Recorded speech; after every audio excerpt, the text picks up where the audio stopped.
Chelsea 1, Brighton 3.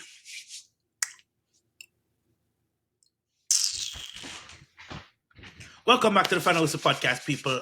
I am Javon. Before we get started in the match review, please remember to like, share, comment, subscribe, hit the notification bell for when I upload a new video. Now let's get into it, because I am tired. I'm tired of this nonsense. I'm tired of this. This team sold us a dream at the end of last season, and now we're back to reality. We're back to default settings. Let me gather my thoughts. First, before we even do anything, let's look at the starting lineup that Enzo Maresca put out, because this was interesting to say the least. No, this was the starting lineup that Enzo Maresca put out. Kukurea left back, Jota left centre back, Trevor Chalobah right centre back, Reece James right back, Robert Sanchez in goal, Enzo Caicedo, Andre Santos midfield, Enzo in the number 10, Pedro Neto off the left, Estevao off the right, Joao Pedro up front. No, Enzo in the 10 is because Palmer is out and Bonanote is cup tied, so is league tied or cup tied, can't play against a lone team. We already know that. And Gerald is at left centre back because Tosin is injured and Baleshi just came back from injury, which I didn't mind. And Trevor Chalobah as a right centre back, and then the rest of the players as who you'd expect to start. Estevao off the right, Pedro Neto off the left, and Joao Pedro is the only striker that we have apart from Margu, so he plays up front. So that is out the way. But on that, let's get into the game. The first half, because let's take this in performances in the first half. The first half, we actually played well. We were on the front foot. We were attacking. We were smothering them. We cut through Brighton very simply at times. Enzo in the 10 was working. In fact, Enzo got a goal. Enzo got a header. Didn't have the best performance today, but he left with a GNA.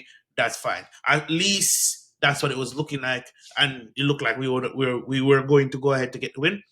That did not happen. But we'll get to that in the second half, because when we get to the second half. But we actually played well. And shout out to Joel Otto, because he played well as a left-sided centre-back, despite whatever big names may say he cannot do it. Yes, I'm talking about you, Matisse, but we'll talk about that and all you can eat Chelsea. But I genuinely think Joel had a good first half. A lot of times, Minte was trying to cause Kukurea trouble. He would cover Kukurea in that first half. A lot of times, Minte tried to get by him. He was there to put a foot in. He was there to be physical. He was there to get a block in. So I want to say shout out to Joel for that first half performance. I repeat, that first half performance. No, the team played well. Estevao could have made when you're talking about it attacking wise, Estevao could and should have made better decisions. Should have looked up. Should have passed. I get it. You're anxious to get your first goal, but make the right decision, and your goal will come. A lot of times we saw the switch up play from Andre Santos played good in that first half as well. He was picking up the ball, progressing it forward, finding Neto on that run. Neto looked well in that first half, and we were going well. Robert Sanchez didn't have much to do in that first half, if we're being honest. And so we went into the break 1-0 up. We're chilling. We're thinking, okay, we got the 3 points in the bag. That coupled with Manchester United losing early in the game, in the day, cinema. I was feeling well.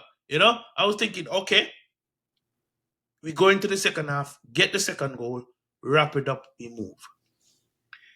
And that second half, that I don't know what me or my forefathers have done in a previous life.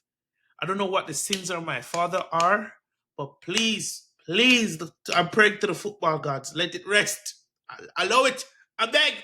Please. Chelsea Football Club. What in God's name was that? What in heaven's name was that in the second half? The entire tide changed with that Chalobah red card. Can we not be disciplined? That's it. This is a question. Can we not be disciplined? The red card comes from a poor turnover from Andre Santos. Ball gets played back. The Brighton attackers in behind. And Trevor Chalobah comes from the wrong side of the defender and made a rash challenge. Trevor Chalobah is the last man, so it is a red card.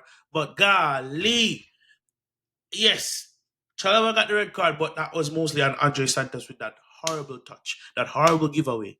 Lapse in concentration because we were dominating the game. We were playing better. People are on streams enjoying themselves. I was here. I was actually paying attention to the Liverpool game because that was a lot. That was more exciting. We were controlling the game, and then lo and behold, Andre Santos with a poor first touch, lost in control, and the red card happens. Now, you can say it's a red card. So the red card happens. Again, we saw a red card last week, and Enzo Maresca bottled it. Surely, sure fucking Lee, you can't make similar mistakes that you did last game. Because people are telling me, oh, Javon, you're reactionary. People are telling me, oh, Javon, you need to chill. People are telling me, Javon, you shouldn't lose faith in the manager. Okay, cool. Maybe. The red card comes in, right? We're 1-0 up, by the way. And I'm pretty sure you guys have seen multiple teams be 1-0 up with 10 man down and still be able to win the game. Matter of fact, we could have even doubled that 1-0 lead. But we'll get into it because Enzo Maresca, we get the red card.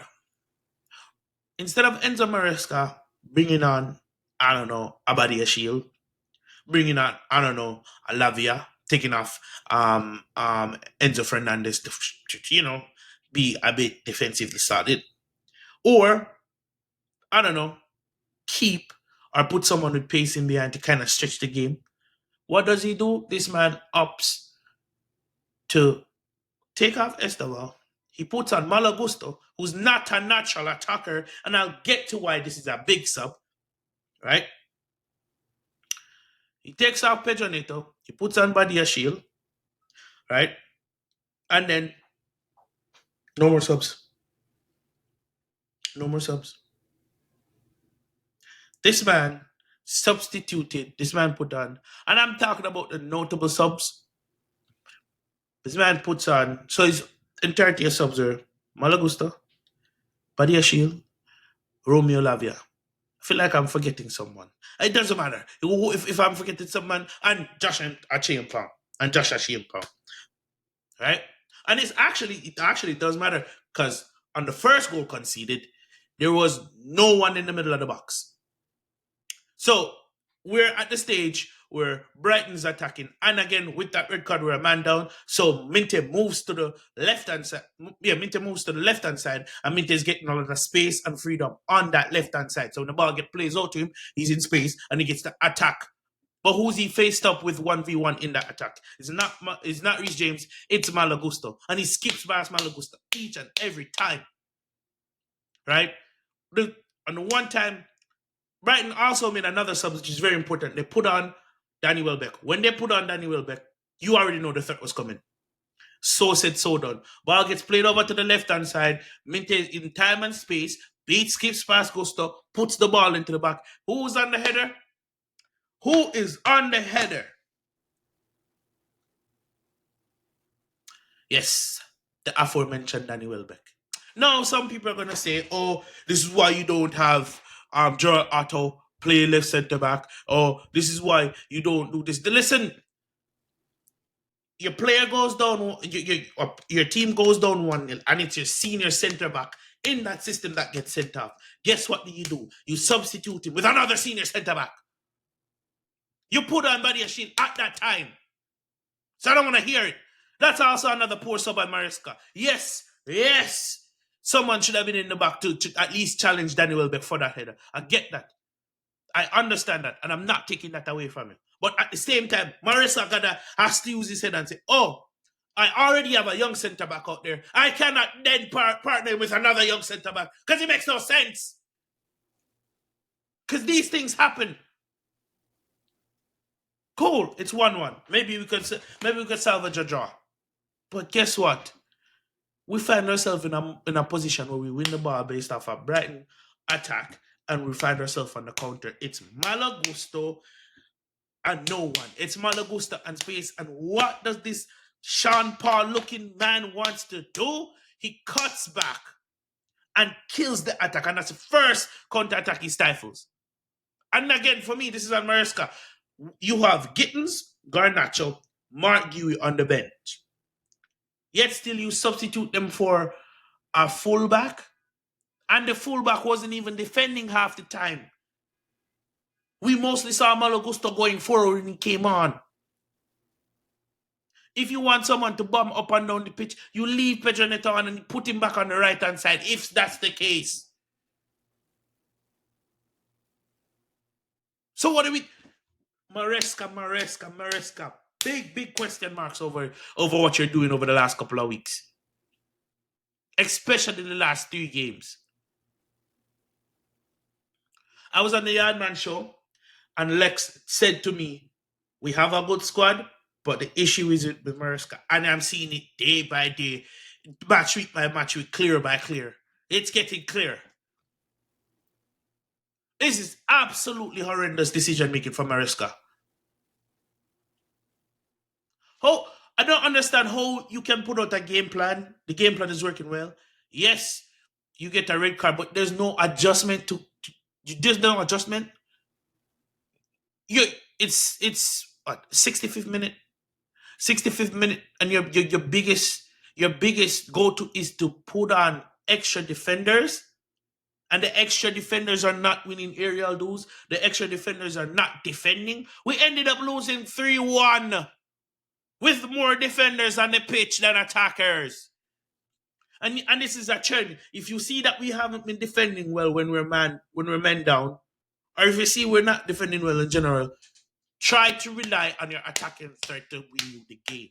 We were already 1-0 up. We could have made it 2-1, or I think, no, there was a time we could have made it 2-0. But because of your subs killing the counter-attack and not having any counter-attacking threat, the defenders are going to do what they do best, which is defend. Malo Gusto cutting back. Malo Gusto having a poor touch on the counter. The counter-attack breaking down because there's no one out there. There's no out ball. So what we are doing? I see scrub decision making, and I'm going to call it out. I don't care if people want to say it's too soon. I don't care if people want to say, oh, well, he did this. No, you are having Bozo moments, much like Robert Sanchez last season. Much like our defense this season. Maresca, you are having Bozo moments, Bozo decision making. Bozo, I am tired of this. We're supposed to be in a title run. We had the easiest start to the fixture of all the top 6 clubs. Why are we messing up? What's going to happen when we play the bigger games? But tired of this. People like, share, comment, subscribe. Bless up. We will break this down tactically more on the next episode of Sideline. With Maresca, fix up on top of foolishness. Ho! You know what? Bless up, people. We got